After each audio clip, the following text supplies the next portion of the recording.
Welcome to Talent Matters, the podcast where talent, skills, and grit take centre stage. I'm your host, Donal O'Donoghue, and this is episode 11.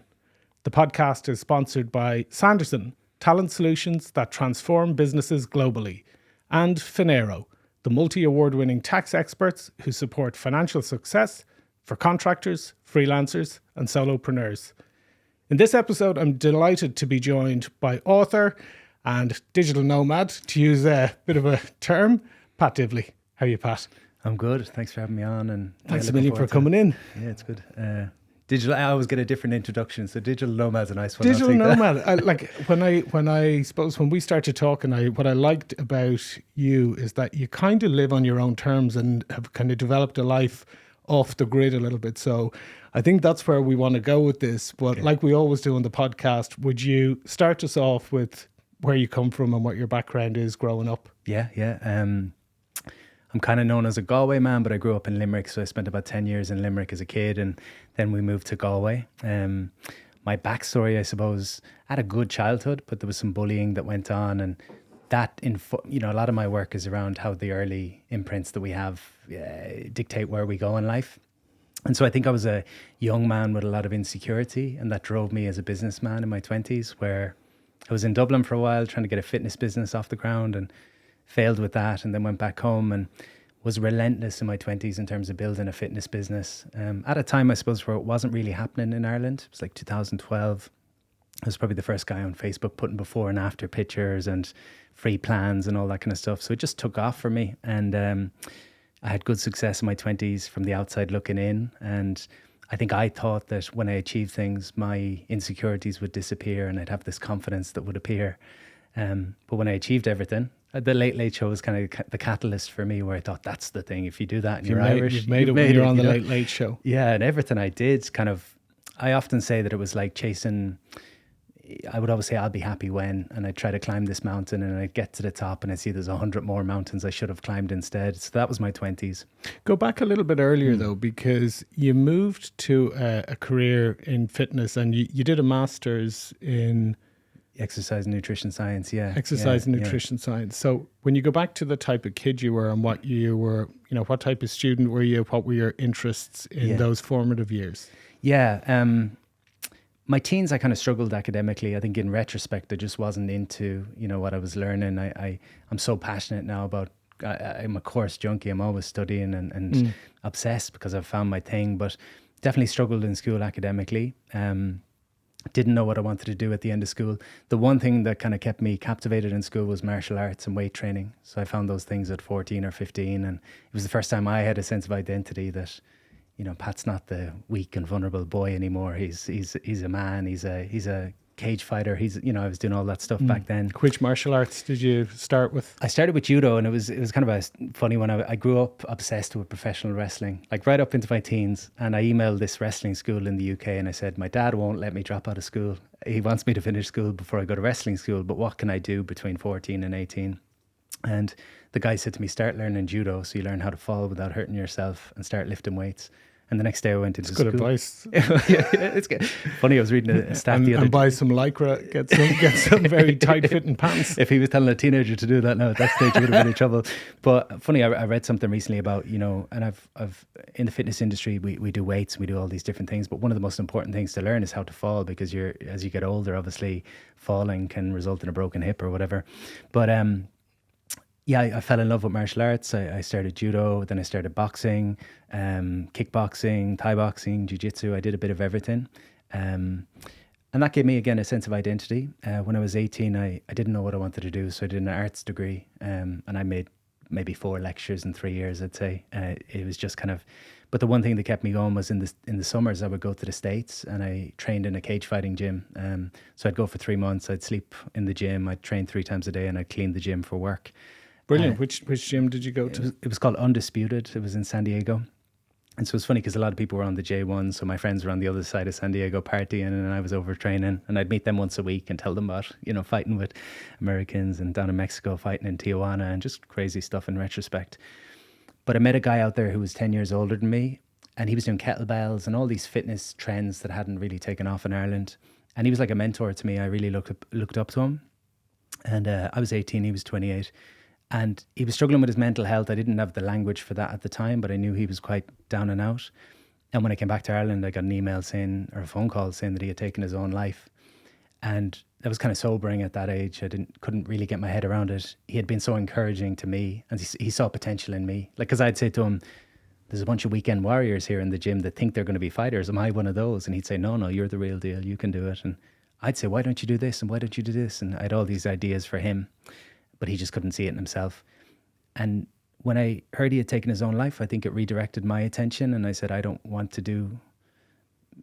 normal job. I don't want to finish. Well, I'm going to finish my arts degree, but I want to follow fitness. I'm going to pack in the martial arts. And based on his legacy, I pursued fitness. And that was kind of what moved me in that direction. And I was really a bit lost, I think, finishing the arts degree. And just by chance, my auntie saw something in the newspaper about a master's that you could do in England where you didn't need the science degree. You could transition if you had, your Very personal good. training. And that brought me to England, did the master's. And it was a science master's, but it wasn't a very science heavy, luckily, because my head doesn't work that way. So you got the master's, and then you were saying your initial plan was to open a fitness business in Dublin. Yeah, so when I first got into fitness, I thought I want to work with strength and conditioning athletes. I want to work with high performers, all this kind of stuff. And when I was doing the master's, I worked 40 hours a week in the university gym, and clients would book in for free personal training sessions. So I got this amazing year of an internship where I'd work with people that were in cardiac rehabilitation, people that were in wheelchairs, people that were professional athletes, every type of person. And I quickly realized I like working with the everyday person who, doing their first push-up is a huge win. And I found with working with athletes, sometimes they're looking for these tiny marginal gains, and sometimes you're the first to get blamed if something goes wrong. And it was just a different to what I expected, I suppose, which I think is why it's important when you come into a career to be broad before you niche and, try different things. But yeah, I came back to Ireland. Recession was at its all-time high, I suppose, at that stage. It was 2009, 2010. And I decided, again, stemming from insecurity, I'm going to go from Galway to Dublin. I'm going to become somebody. People are going to know my name. Daft, nobody cared, but I was young, and I thought, I need to prove myself to the world. And so I spent 2 years up here trying to get a business going, and it just wasn't happening. I was working in the ILAC Centre in a clothes shop. In reality, according to social media, I was a successful trainer. So, I think a lot of stress and anxiety in life comes from the disconnect between the social persona and the reality. And that was certainly the case for me. I'd never go back to Galway because I didn't want to face the reality of my situation. I used to train models up here for free because I thought it was kind of influencer marketing before that was a thing. And so I'm training models, putting up pictures of the models I'm training. I never go home. My friends said, Pat's made it. Meanwhile, I was depressed and miserable up here, and ultimately went back with my tail between my legs and started again at 24, which again, in retrospect, wasn't a big deal. It happens for a lot of people, but I had a lot of shame and a lot of, I hated myself for having failed. And That was kind of a bit of a rock bottom moment for you, or a bit of a reset moment when you had to go back? Yeah, for sure. I had spent a couple of years with everyone telling me you can't make a living from fitness in Ireland, and I was adamant, I'm going to show you. Back then there was probably 2 trainers in Ireland that were quite well known. There would have been Carl Henry, and there would have been Paul Byrne was training Boyzone and all the models and stuff, and they were the 2 that were making a career out of it. But outside of them, I think you could work maybe in a hotel gym, or you could do a bit of gym instruction, but there wasn't an industry the way there has been the last couple of years. And so I suppose when everyone tells you can't do something, and you've got this defiance, and then you fall on your face, it's humbling. And it's for me, it was a rough couple of months. I was a bit lost, very lost. And I had a lot of shame around just having failed. I thought I'm going to be somebody. I felt like my parents had done enough to support me up to that age, put me through college and all that kind of stuff. And here I am back living with them again, and working in a pizza shop and meeting friends every day that said, I thought you were successful. I thought you were in Dublin. And meeting my parents' friends, them telling me what their kids are doing with their lives, and just feeling like, I was given every opportunity and I've kind of made a balls of it. So yeah, it was a turning point for sure. So how did you pick yourself up from there? Funny, I remember bumping into the same auntie. I'm just making this connection now. I was cycling into work in the pizza shop, and I bumped into my same auntie that had found the masters, and I was telling her that I am lost. I don't know what I'm doing. I applied to go back and study physiotherapy because my parents were kind of saying, if you pursue that, it's in the same area, but it's a proper job. You can travel, you can do, So I applied and I was accepted onto this course in the UK to study physiotherapy, and then working in the pizza shop to save some money for the course. And then I got an email saying the course is cancelled and been deferred for a year, and that broke my heart. I was like, I'm lost now again. And I met my auntie and I was telling her, I just don't know what I'm doing with my life, and I feel lost and I feel overwhelmed, and I don't want to just go and do a career for the sake of it. I want to find something I love. And she just said to me, life is short and you have to pursue your passion. Because I think with your parents, sometimes, they want the best for you, and so they're very close and they want the safe option. Whereas someone with a little bit of distance can have the perspective maybe to say you have to be happy and you have to make that your priority. And so I got 5,000 flyers that I printed advertising a boot camp on my local beach. And when I was working the pizza shop on the breaks, I would do a split shift and I just dropped the flyers everywhere. I went into all the hairdressers in Barna and Galway and said, I'll train you for free, because I knew that the hairdressers had a lot of clients coming in and they'd speak. And that was clever.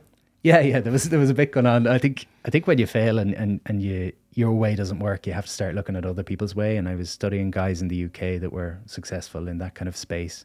That was the new thing at the time, was these fitness boot camps outside. You don't have to pay rent. You can do group training, build community. And so I dropped 5,000 flyers. I told everyone I could meet about this class. And I cycled down on the first morning and 5 people showed up. And for some, it would have been a failure, but it completely changed my life. And 5 isn't bad for the first day. It was amazing. I did the same thing. I remember when I opened my first martial arts gym back in 2006, we did the same thing. We did all the flyers, and at that stage, myself and my friend Nicola, we just come back from the World Championships. She had won a bronze medal. I'd won a silver medal with the men's team. And we thought we wanted to give something back to the local community. So we got a space, we did the flyers, and the first day we had 2 people. So 5, I'm kind of slightly envious of that. Well, I think there was a girl I went to school with, and she came along and she brought 2 of her siblings or 2 of her cousins or something. And so that was 3 of the 5. But it completely changed my life. And in retrospect, I was so down on myself at the time. The thought of people believing in me enough to come to a class was amazing. And I was trying to give the same belief back to, because I guess we all have peaks and troughs in life or whatever the expression is. And so my mentality was, people come to me 3 times a week for 45 minutes. I've got stuff going on in my life. I'm sure they've got stuff going on in their lives. If I'm the best part of their day, those 3 times a week, this is going to grow.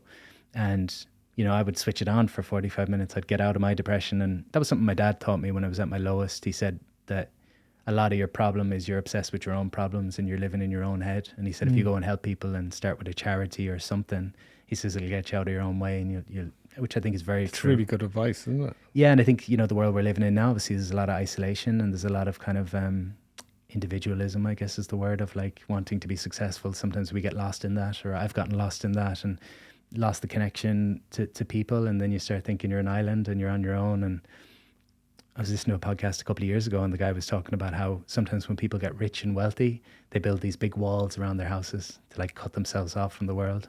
Whereas you go to more of a working class area and the neighbours are all supporting each other and there for each other. That was an interesting idea. But yeah, that was the culture. I want to make my 45 minutes with these clients the best part of their day. And then within a couple of months, I had kind of 100 people coming to the beach. And then my friends that had immigrated because of the recession were contacting and saying, this is amazing what's happening in Galway. There's people training in the rain. How do we do it online?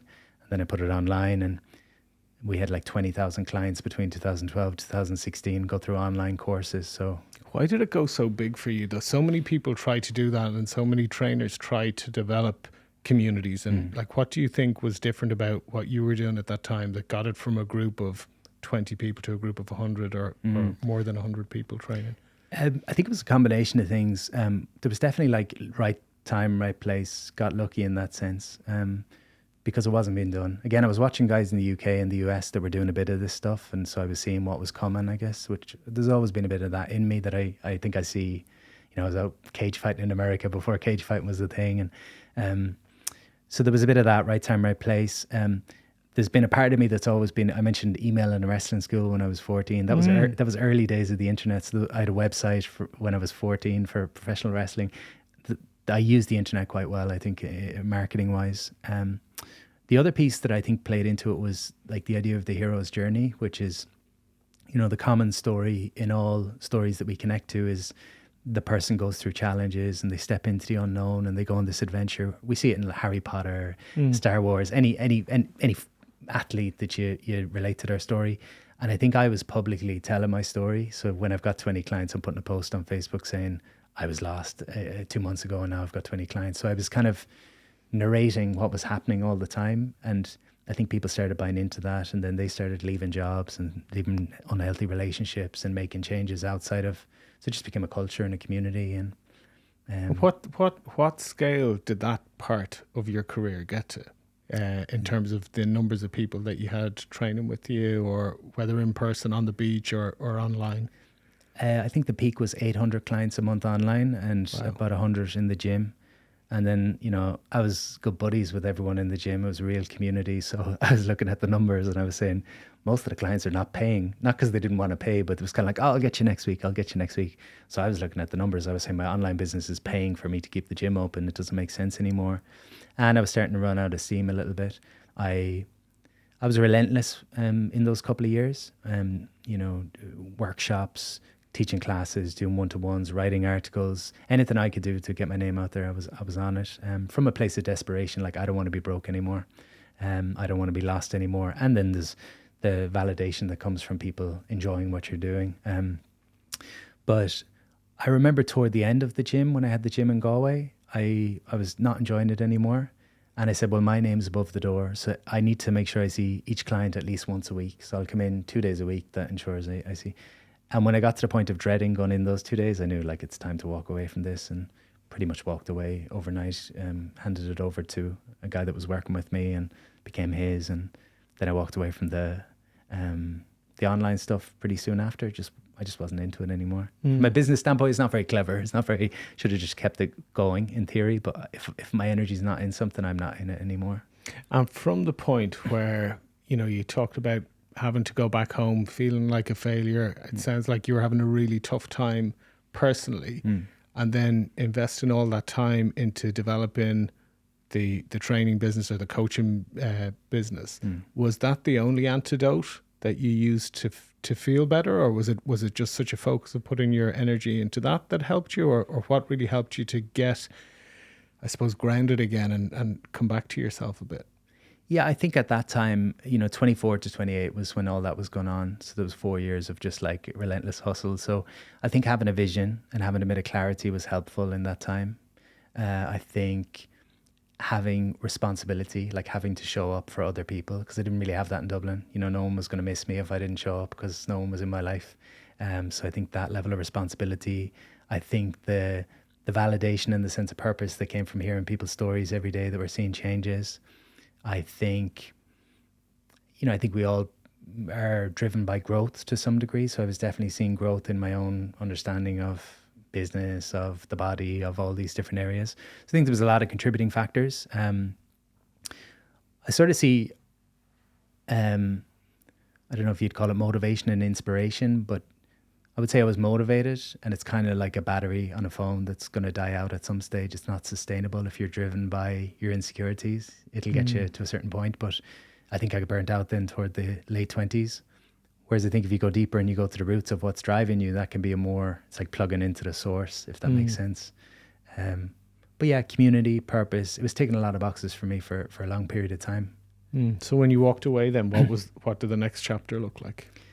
I think around the year before I walked away, I was asked to do a public speaking thing, and it was, I think, 8 minutes long or 10 minutes long. And so I put 10 slides on a slideshow in case I was nervous, and it might have been even less. It might have been 5 minutes, and I was petrified.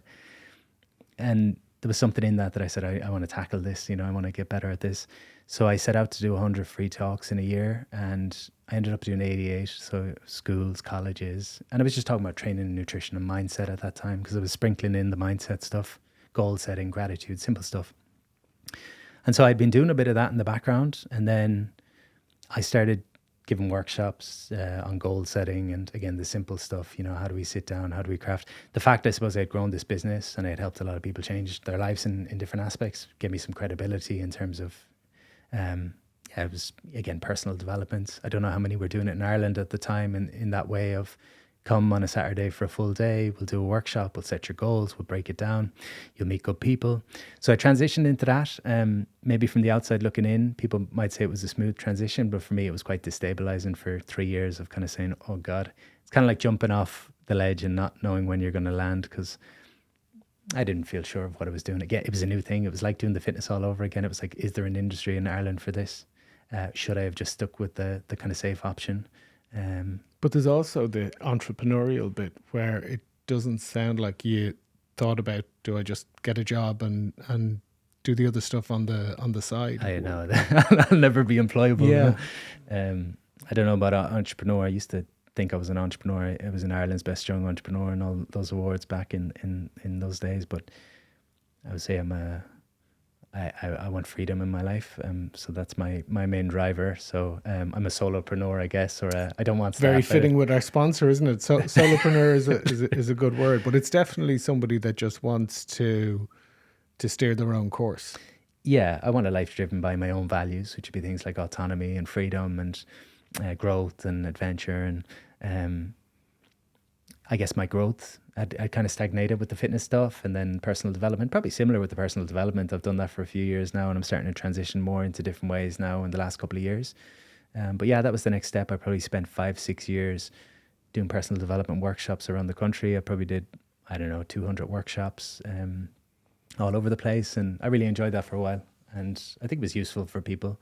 The feedback that came on the podcast, 200. Yeah, I feel like such an amateur. We're on, what did I say, this is episode 11? 11, yeah. Episode 11, and you did 260 odd episodes of your podcast. And never in as nice a studio though, huh? This is, we have to give a shout out to Factory 44 for the lovely setup they have for us here. Mm. Yeah, so tell us about that. So you got into podcasting, and during that period of time, if somebody said to you, what do you do? It was an element of kind of workshops. And what was the idea behind the podcast? I had a fitness podcast back in the day, 10 years ago, because I was doing everything. 10 years ago? Maybe more, maybe 11, 12 years ago. Wow. I remember so seeing you and Joe Rogan are the OGs. The OGs, yeah. I remember I was at a business conference. I kind of skipped over that bit, I suppose. As soon as I started making a bit of money, and I'm talking like, my 5 clients, €75 each, whatever that was, for 350 euro, that money went straight back into buying books. And as soon as I implemented what was in the books, that money went back into going to courses. So I was very heavy on mentorship back then. And I did go to a mentor about like building your business. And he had this idea of top of mind awareness. I don't know if it's a common thing, but he basically said, you think about any area and you think about something specific. So think about plumbers in Galway or podcast studios in Dublin or whatever it might be. He said there's going to be one that jumps to the top of people's awareness when they think of that person in that place. So my thing was, how do I become the top of mind at Galway? Personal trainers. And so I was doing podcasts, every type of thing. And I remember a client coming once and I said, what's brought you here? And she said, I went to the local health shop, your poster's up on the thing. Then I went to the local cafe, your menu's on the table. Then I went to the shop and you're on the front of a magazine. She's like, I can't get away from you, so might as well join. So it was like mission accomplished. But what was I at that stage? I guess I was a coach. I kind of cringe at the word coach a little bit now because everyone's a coach now. Everyone's a coach now. And I probably cringed back then because, I certainly don't ever want it to come across like I know how anyone should live. But I think I tried to share it that I was a physical fitness guy that offered practical strategies for physical fitness and community. And then I was now a mental fitness guy that was offering kind of practical tools, whether it was meditation or it was clarity or journaling was a big one. So that's what I was trying to do, bridge the gap. Because where it stemmed from was, I guess, you work with 20,000 people in fitness and you see, okay, realistically a handful see amazing results. Lots of people just get stuck in cycles. Other people yo-yo. And so it's not the training or the nutrition because everyone's getting the same sort of plans. It's the stress, the sleep, the self-talk. And that's what I think started steering me more into what is health really beyond. At 20, for me, health was broccoli and push-ups. And then you work with 20,000 people from every different background. Say, oh no, it's how we speak to ourselves. It's how we sleep. It's how we deal with stress. It's the trauma that we dealt with. It's so many different factors. So I was a podcaster and a coach, I guess, and a public speaker. Yeah. And you kept up with the jiu-jitsu as well. Seen a couple of your training photos and training videos and stuff. So, I actually stopped for 10 years. Did you? I came back from America with the cage fight, and then I stopped till I was 28. When my friend passed, Eric, when he passed away, I stopped. And then at 28, around the time where I had left the gym, and it was interesting because I had this gym, and I was starting to, might sound strong, but I was starting to resent it toward the end. I was like, oh, I just don't like this anymore. And when I got rid of the gym, or I passed it to my friend, a couple of months later, I rang my friend. I said, I feel depressed. And she goes, you've gone from seeing 200 people a week that are excited to see you and you're excited to see them, to sitting in your house on your own. And I was like, oh yeah, it was my social outlet for a couple of years. And so I thought, what am I going to do? And I said, I'm going to go back to jiu-jitsu, which I hadn't done in 10 years.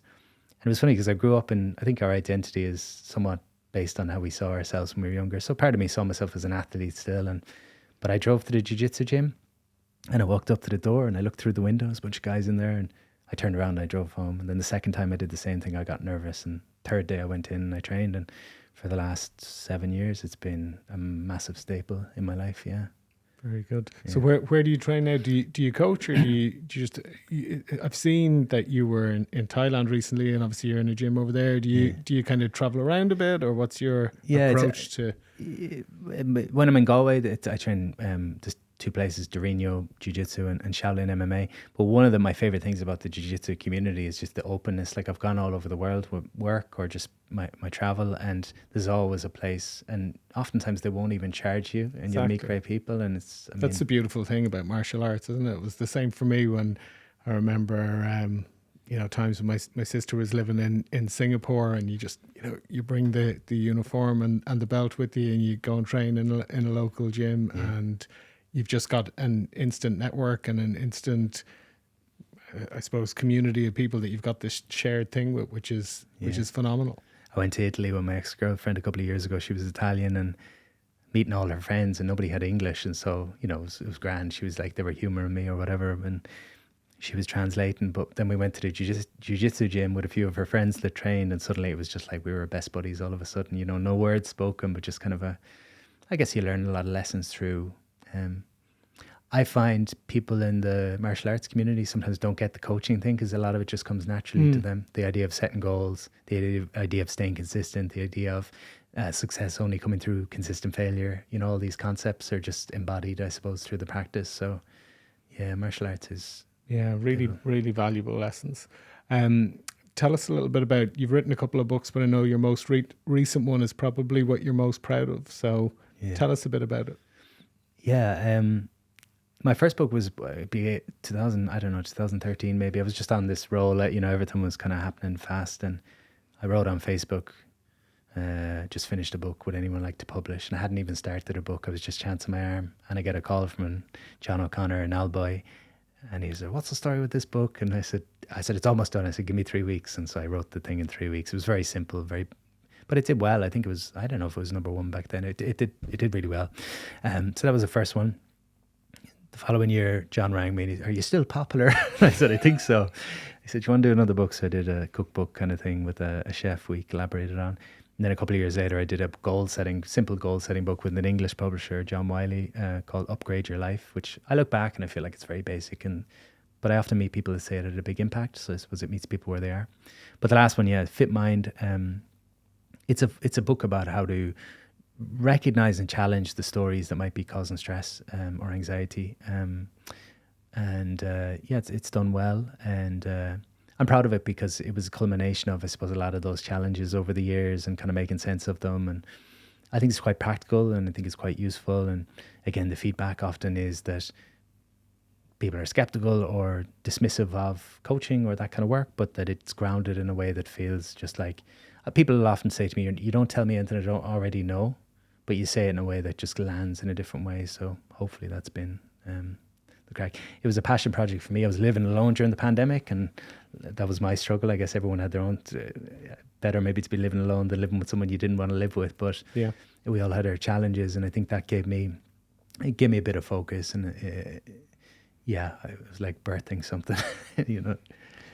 The other thing that I have to ask you is about the breathwork stuff. And I said to you before we went on air that I probably have a combination of curiosity and skepticism when it comes to it, because I saw a video of kind of it's like a facilitation where people are what looks like kind of purging emotions. Some people were in tears, some people were, more quiet. So I've no idea what breath work is. Yeah. So Yeah. I first came to breathwork 2015. I was at a entrepreneurial retreat in Costa Rica, and we were at dinner and just relaxing after the day, and this flamboyant Italian man, like dressed in fur, just arrived at the table. He said, "We're going to the beach to breathe." I was like, what is going on? But sure, I said yes.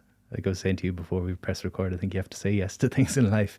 And we went to the beach, and I was a relentless overachiever at that time and found it hard to switch off. And I'd read books about successful people. Everyone was saying you should meditate, but I couldn't meditate. And we did this breath work on the beach, which was just huffing and puffing. There wasn't much to what he was. Is it like the Wim Hof stuff? Yeah, similar. At that time, I had no kind of frame of reference for what it was, and we did. I don't know, half an hour of this maybe. And usually in meditations at events and stuff, I'd open my eyes or be peeking through my eyes to see if other people had opened their eyes first, kind of thing. And I opened my eyes, and pretty much everyone had left the beach. I had just gone so deep into it. Was the first time I had a quiet mind in I don't know how long. And he had disappeared at this stage. I didn't know how to put myself back to, what do I do with this? Then a year later, I found Wim Hof. I went out to Wim and trained with Wim in Poland for a week. And then I discovered Pat McKeown, who's an amazing man in Galway, who'd be good for the podcast. He's one of the world's leading breath experts. He wrote a book called The Oxygen Advantage. I think it's in 30 languages now or something. Wow. But and then I've gone deeper into it. I've done rebirthing breath work, which is where you'll physically hold someone in a hot tub for an hour and they go through a breath process to recreate the womb, which is kind of wild. Okay. There's some mad stuff, of course. But in terms of what it does, in healing work, if you want to call it healing work, there's the idea of top-down approach or bottom-up approach. So top-down is my mind impacts how I feel, so my thoughts impact how I feel, and that's one way of working. So cognitive behavioral therapy is if I challenge my thoughts. If I have a thought that my friend doesn't like me because they didn't text me back, I'll probably feel anxious. And then as soon as they text me back, I have to breathe a sigh of relief. I'm like, oh, I was making something up in my head. So our mind impacts our body. But the reverse is true, and that's what's kind of coming more into the mainstream now, is that what's happening in your body will impact how you see the world. So if you drink 10 cups of coffee before we sit and speak, you're going to have a different experience of this than if you've just, had a relaxing walk or whatever it might be. And so the idea with the breath work is that when we go through stressful experiences in our lives, our bodies physically hold that stress and it becomes lodged in our nervous system. So a simple way I would describe it sometimes to people is that if your boss were to shout at you, your body's going to have a visceral response. You're going to have energy. You're going to feel heat. You're going to feel energy. You're going to feel an energy. You might grit, we grit our jaw because that's kind of wanting to bite into something, or the body physically responds. But oftentimes we don't express it because it's not socially appropriate to express. You can't shout at your boss probably. You can't run away. You can't fight. And so this energy almost sits in the body. And my system then walks away from that experience still wound up and still revved up. Or it's like a soldier that goes to war for 6 months and is in a hyper-vigilant state looking for threats. They come home with their family then, and if they've not been trained on how to ground themselves again, their body is still in the state. So although their environment is now safe, that soldier will still see threats. So this is like the accumulation of trauma over time. The body remembers what the mind forgets is kind of one way of thinking about it, or your tissues store your issues. So what the breath work does is when you breathe deeply, you become more aware of sensations in your body. So you do this a little bit faster than normal breathing and a little bit deeper. And you start to notice, if you've done Wim Hof, you'll maybe notice tingles in your fingers, or and your mind starts to quieten, and then you become more aware of the body and where there's tension, and you breathe into the tension. And it's really something you have to experience.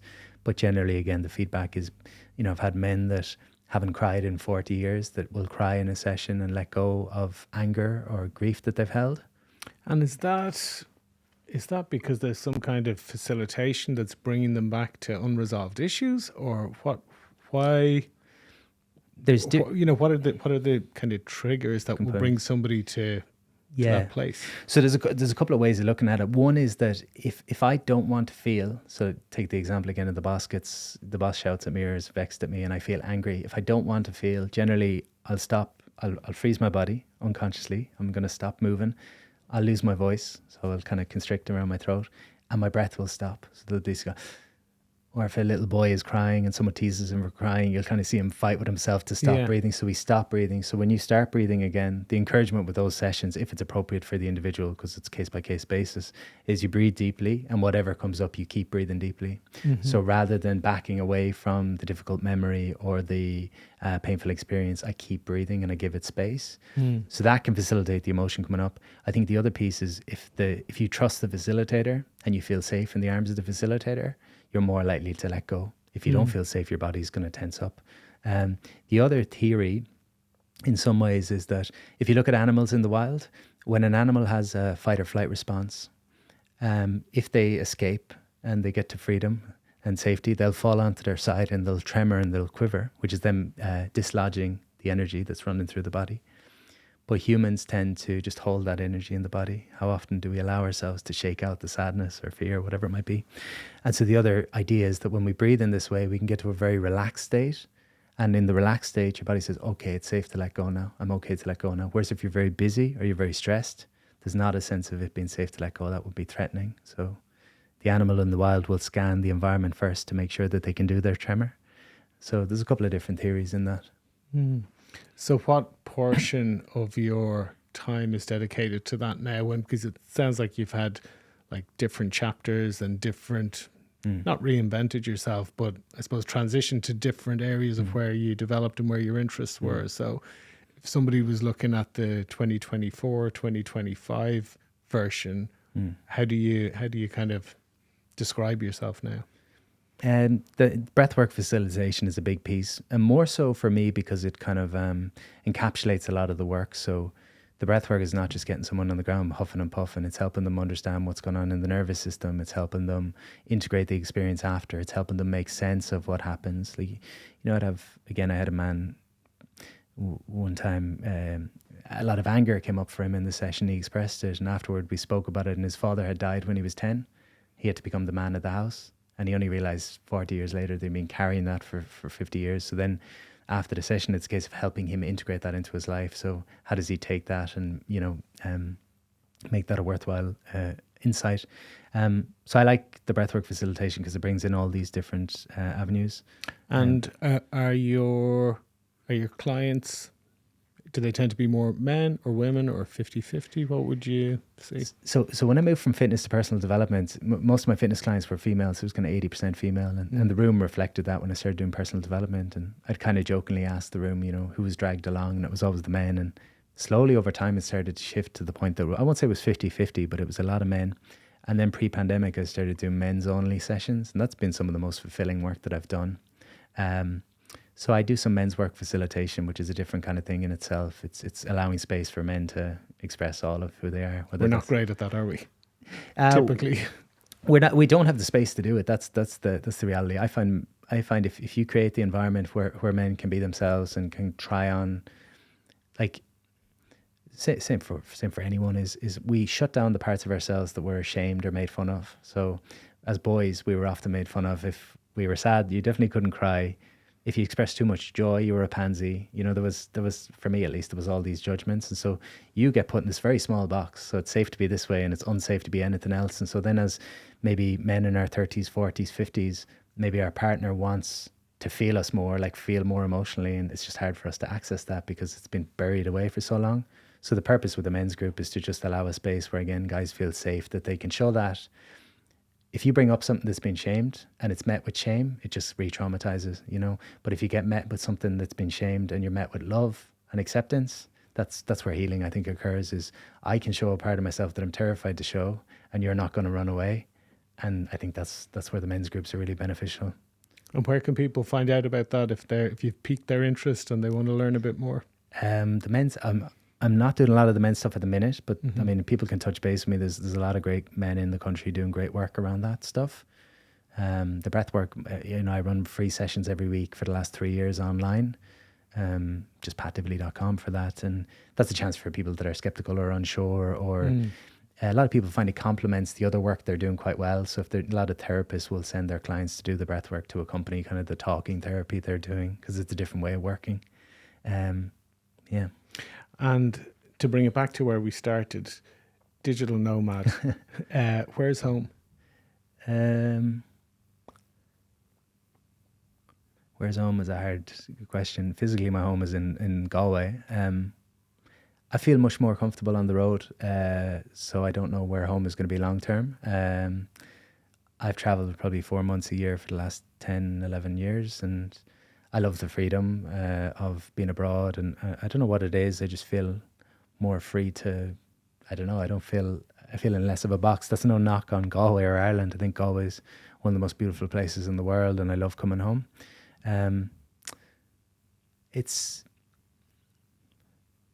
I guess is home where you feel you can be yourself the most, and for some reason when I'm abroad I feel like I can be myself the most. I think I fall into my routines and my patterns and my comfort zone at home, whereas when I'm abroad, you know, you're trying new languages, you're meeting new people, all that can be done and at home. And it's growth as well, isn't it? Because I think what's interesting about it, or what I find interesting about it, is that so many of us are in our environments where we've got our responsibilities for work and we have family commitments and so on. And I suppose just that whole idea of living off the grid or living and defining home as where you feel happy is just something that it's different, and it's to be admired. Yeah. There's judgment sometimes toward myself. I say, Jesus, I've been Peter Pan here. But at the same time, I enjoy the freedom, and I enjoy one thing I've found in my recent travels is the lifestyle abroad. Kind of, for me, it feels good to have a reason to stop working. Like at home in Galway, what am I, 36? I'm at the stage where a lot of my friends are married and I'm not in that position. So the social life in a smaller place like Galway is maybe not set up for someone at that stage. Whereas the bigger places or the nomad-y places, you meet more people in a similar position to you. So socially, I think you feel more connected. I feel more connected, at least.